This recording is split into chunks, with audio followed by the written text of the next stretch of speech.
Hey everybody, this is Andy Hall. You're watching Best Advice Ever. This is the show where great people come on and talk about the best advice they ever got. Today, our guest is Dennis Maler. He's a comedian. He's a podcaster. I'm sure you're asking yourself, but what's the name of his podcast? I'm going to read it off this little pad. So what do you really do? Dennis talks to performers about their day jobs. Dennis, how you doing, sir? I'm doing great considering all this madness and insanity that's going on right now, Andrew. So thank you for asking. How's everything in your household going? My kids are healthy. My girlfriend's healthy. And great. It tells you how serious things are when I had to call my ex-wife today. and you begrudgingly through your teeth have to admit she's doing fine too. She is doing fine. I had to tell her that because of my job, I work with people who have disabilities. I get to go into quarantine for a few days, hopefully for a few days at work. I work with people who have disabilities at a residence. For reasons, undisclosed reasons, I cannot talk about them. I'm going to be in work for a series of days and hopefully not for a series of weeks. Oh, geez, that's... Like, it's one thing to be quarantined at home and working from home, as some people are doing, but to be quarantined at work and living at work, that is a nightmare unto its own self. So my heart is out to you that you survived through that, even if it's just the couple of days. If it's just for a couple of days, I'll consider myself lucky. Yeah. If it's for a couple of weeks, you will hear me crying and whining about it. Actually, I've already started crying and whining about it. I've already told my girlfriend she has to refer to me as Mr. Hero Healthcare Worker. Mr. Hero Healthcare Worker. That's, yeah. I mean, a couple of days is definitely the least worst scenario given the options. Exactly. So, dude, we're here to talk about advice, right? Yes, we are. Yes, we are. So let's pivot and let's start talking about the best advice you ever got. Best advice I ever got was probably if someone wants to consider you for a job, start doing the job before they give it to you. This was advice given to me by a former music and program director in radio. I worked for a bunch of radio stations in Washington, D.C. The reason he gave me this advice is because I was working as a engineer for a live remote broadcast. A DJ would go into this hip hop nightclub. He would spin music and I would broadcast what he's playing. I was the engineer for it. I did all the technical stuff. There was conversations happening at the time where they were thinking about removing me from it and making the thing automated. And I got very concerned about that for multiple reasons. One, probably on top of the list, is that I needed that job. It was one night a week, and I needed that money. I didn't want to give up. But also, as important, the second reason was I enjoyed it. I don't care for the music. I don't care for dance clubs and stuff like that, but I really enjoyed the guy I worked with. We got along great. To this day, we're still really close friends. And I just enjoyed the time and the experience, and I thought ultimately it made me, a better entertainer and it contributed to my mental health and well-being of being happy and stuff like that. So I didn't want to give it up. So I talked to him, who wasn't the man making the decision. I asked him, I was like, hey, look, I feel like if I can convince them that I'm not just the engineer for this, but I am the producer of the show, what would your recommendations be for me to say that I'm the producer for this? Or to get them to make me the producer and see me as being the producer? Because I'm doing a lot more than what I'm just supposed to be doing as an engineer. I was, working relations between us and the club. We were I was responsible for a lot of shtick and bits that we did. We did phone calls, requests. I dealt with the station and promotions and a whole bunch of other things that really weren't my responsibility. And he said, if you want people to consider you for a job, start doing the job beforehand. So I already was kind of doing it. So I kind of just pivoted how I refer to myself and took on more of those responsibilities. I got more in depth with those things that weren't my responsibilities and then some more. So yeah, that was pivotal to me, and my future career was, all right, well, hey, I do a lot of things outside of, I don't do radio anymore, but I do a lot of things in the world of entertainment that no one gave me permission to do, that nobody hired me to do, nobody asked me if I could do. I just started doing them because I wanted to do them and I wanted other people to consider me for those things. So things like I enjoy hosting things like panel interviews, hosting events, and fundraisers and stuff like that. So if I want people to start considering me for those things, well, I got to go out and start doing those things on my own. One of the things I always wanted my career to do is I worked for iHeartRadio, who's the largest radio company in the world. I wanted them to start considering to send me to San Diego Comic-Con and be a special, special correspondent for San Diego Comic-Con. I just happened to be so far ahead of that curve that nobody possibly would even think about sending somebody there for it. But what I started to do is just hosting interviews and putting video packages together for Baltimore Comic-Con and other conventions and stuff. And I don't push for those issues as hard as I should be, but I have the experience behind it and I'm already doing it. So in people's minds, like, oh, why get somebody? Well, let's get somebody who's already doing this to do it. Like I hosted last year, 2019, I was fortunate enough to host a couple of panels at at Boston Sci-Fi Film Fest, because people are like, oh, you already have experience doing this. Okay, Dennis. Instead of going, hey, somebody go figure this thing out. Right. That's great, because in entertainment, there isn't really a straight line, right? If you had I've never had a desk job, to tell you the truth, Dennis. But I imagine from my friends who've had real jobs, like legitimate jobs, what most people would say is legitimate jobs, there is a clear line of ascendancy, right? There is, you do this thing and then you go to this thing and then you do the next thing. But for entertainment, it's much more ambiguous. Yeah, no, exactly this. And actually, recently on my podcast, I had a full-time Canadian named Rob Mayer out of the DMV area, DC, Maryland, Virginia area. And he was saying exactly what you said. That is, if you work in a corporate office, there is a path to follow to, continual success, for lack of a better word. But there is not one thing in comedy. Also, to mention my podcast, comedian Eric Griffin, who you know from like Workaholics and what was that show? I'm Dying Up Here, and amongst other things. He said on his on our interview that comedy is the only job where you constantly have to prove yourself to get more work. Yeah. Like the fact that he performs at these clubs, say that he's a headliner at all the Funny Bones across the country.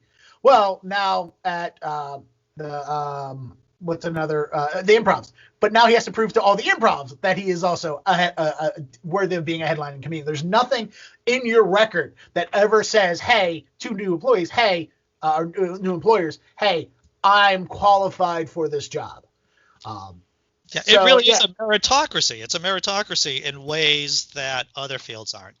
Yeah, and it's both the thinking when you look at this industry, think about both those things.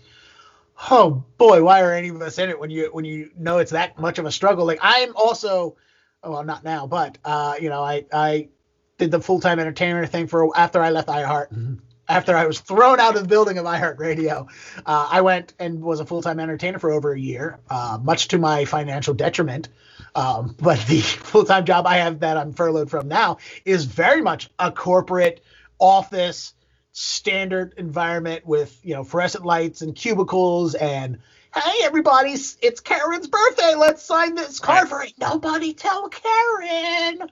And there's goods and bads in that. And even in iHeart, I saw that kind of world, but I was never a part of it because I worked in production and engineering. So I never worked Monday through Friday. I never worked 9 to 5.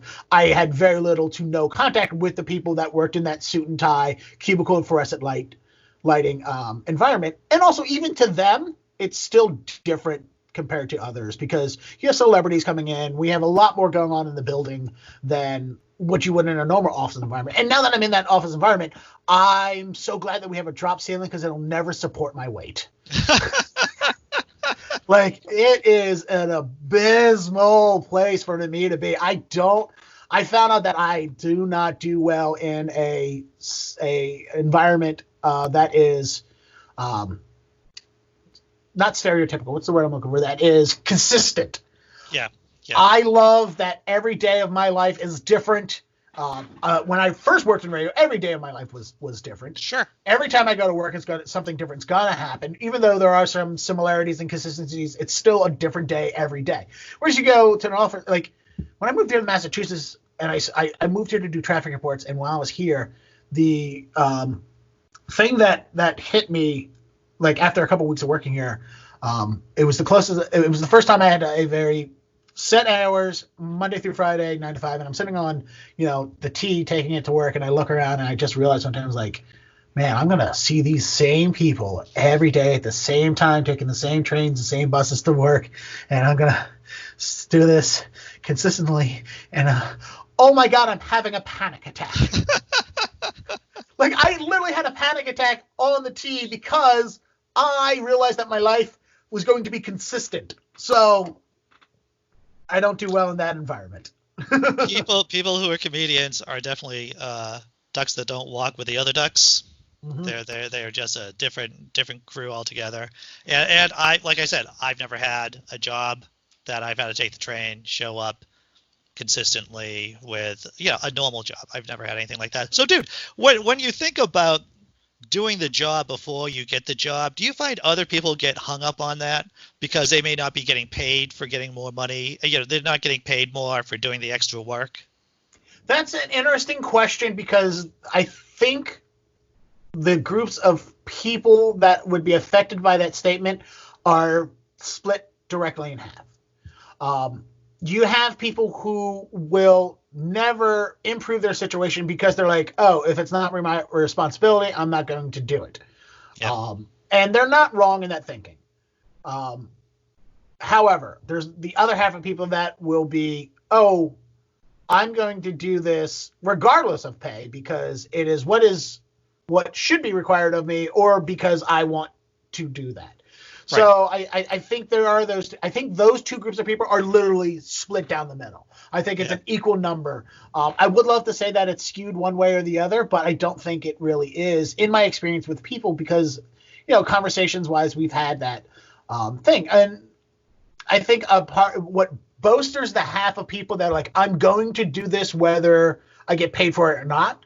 I think what truly bolsters that number up to make it an even are the amount of people who are delusional into thinking that if I'm doing something, I am that, which is a very nuanced conversation to have, given what I'm about to say and the advice that I'm toting out there.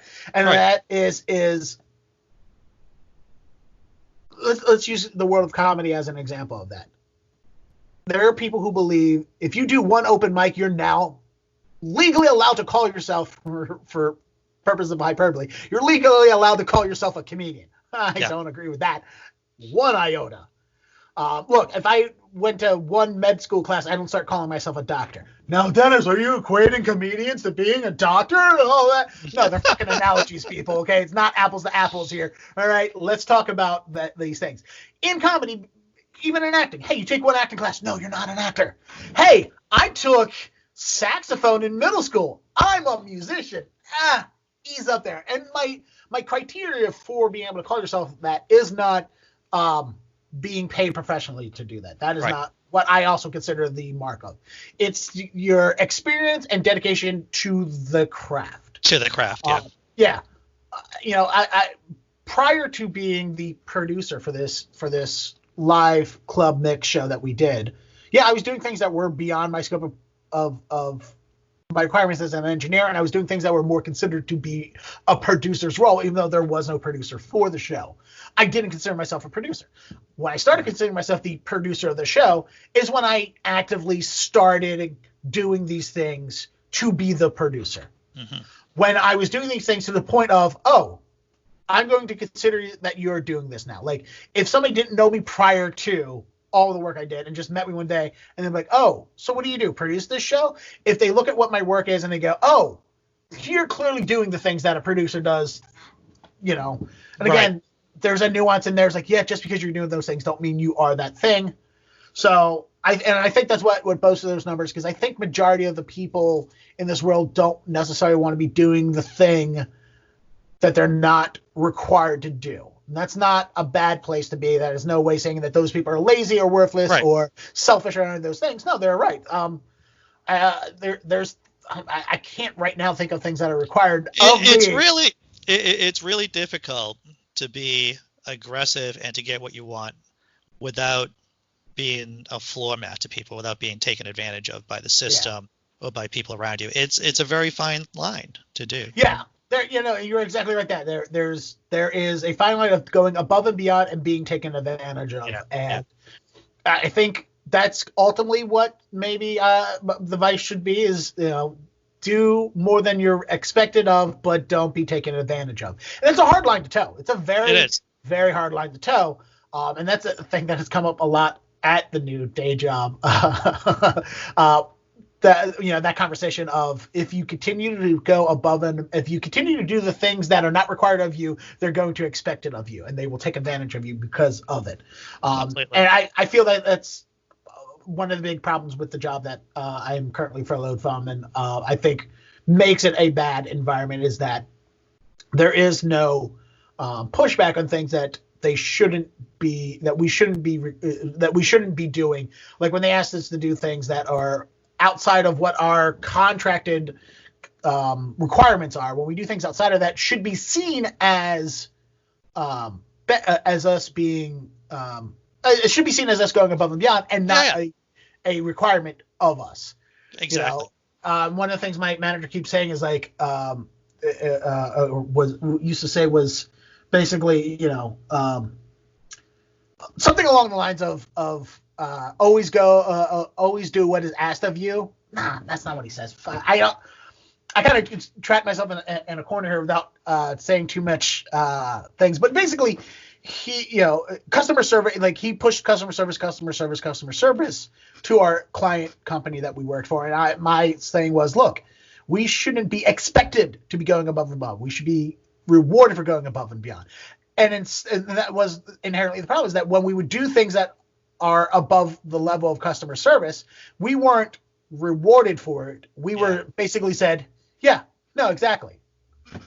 Well, that's the thing. Under that situation, you actually have a disincentive for doing more work. Yeah. Because you'll just be taken advantage of. Yeah. Yeah. And the manager, doesn't like, hey, he wouldn't be supportive of saying this is what's good work. He would just be like, no, that's what should be going above and beyond should be expected of you. It's like, no, it shouldn't be. It should be rewarded. If it's expected of me, then it's not it's not being better. It's very easy for the person not doing the work to say that. Mm-hmm. Oh boy, does he not do the work. Of course. Yeah, no, well, we were talking beforehand. What I do now is I do AV tech for a law firm, and I work for a third-party company, not the law firm, and my manager is part of the third-party company people.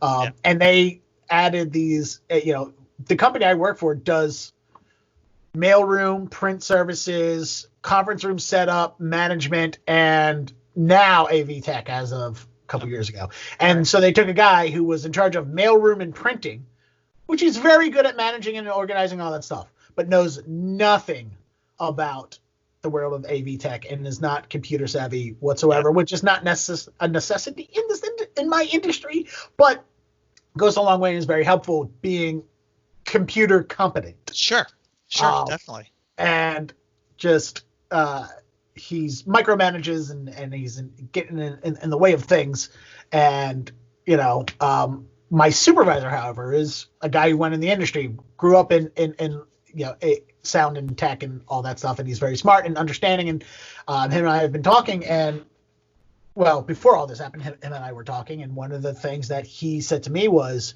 what he would like of me in the future after like my 90 days probationary period and everything would to be have me.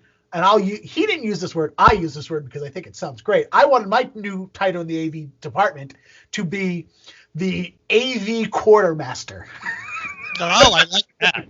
That's a great term. Because he wanted me to be responsible for making sure that all of our equipment that was used, loaned, and predominantly that is in the outside of span of our office. Anything that is not inside of our office was maintained and checked on regularly, which, going back to the advice, I was already doing to begin with. Right. I was already keeping note and track of, even though we had paperwork that said every day We have a piece of paper. We need to go around to every conference room and double check and make sure everything in the conference rooms are great. I was already doing that the same level that my coworkers were, but then I was also going above and beyond that, not because I wanted to be considered for this role that didn't exist, just because that's just me. And that's where he's like, look, that's where your strong set's going to be. You already know a lot of this equipment. You already know how it should be maintained. It will allow us to stop relying on our outside vendors to maintain it if we had somebody who was competent enough to maintain it. And I think subconsciously I lean towards doing that stuff because that's in my wheelhouse of things. So that's why I started doing it. He noticed that. So then at that point, I just dove deeper into doing the responsibilities. Like, I was keeping track of how many wireless mics were in our conference rooms as we were supposed to be doing. But I was going and just acknowledging, hey, I couldn't, instead of just marking on a piece of paper, I was following up with him saying, hey, we're missing this in another room. And then when he was like, hey, this is what I'm considering, and this is what I want them to, for you to be doing when all of this, when you're a person in here, I just dove deeper in, and instead of just saying every once in a while, like, oh yeah, by the way, we're missing one of those things. I now started noting and making a paper trail of these conversations, because that is when I'm doing that responsibility, when I become the AV quartermaster. Excellent. Keeping a record and paper trail was going to be incredibly crucial to that position. Whereas before, I was just doing it because it was the right thing to do. Yeah, it's because, it was the right thing to do. And because I don't want to be the guy that goes into a conference room to go grab a wireless lavalier microphone and then it's not there and me go, oh, it was here yesterday. No, I want to know that. I want to know before going in the room that it was there yesterday and that it's going to be there today. Or going into the room going, oh, wait, it wasn't there yesterday. It's been missing for a week. Before I walk in this room, let me pivot and do something else. So. Sounds like a great piece of advice there, my friend. Do the job beforehand. Yeah, I think it expands a lot across a lot of boards. And again, it does come with the caveat of be careful with being an overachiever and a doormat. You want to be an overachiever, you don't want to be a doormat. And I think that's a whole nother set of advice and things to go over. But yeah, it's for any industry, for any person, if you want to do something, start doing it before people consider it for you. If you're already doing it, you are then that. Dennis, thanks for coming on Best Advice Ever, brother. Where can people find you online? If you want to find anything about me, the easiest place to go to is deadairdennis.com, DeaDeairDennis.com. Dead as in not alive, air as in what we breathe, and Dennis as in my name, like the menace, deadairdennis.com. That you can follow all my social media stuff. You can follow my blog posts. You can follow my podcast. So what do you really do? Again, where I speak to artists and entertainers about their day jobs, because I find it incredibly interesting, the things that we do during the day to maintain the things that we do at night. That sounds like poetry. Yeah, right? That is. All right, well, thanks again.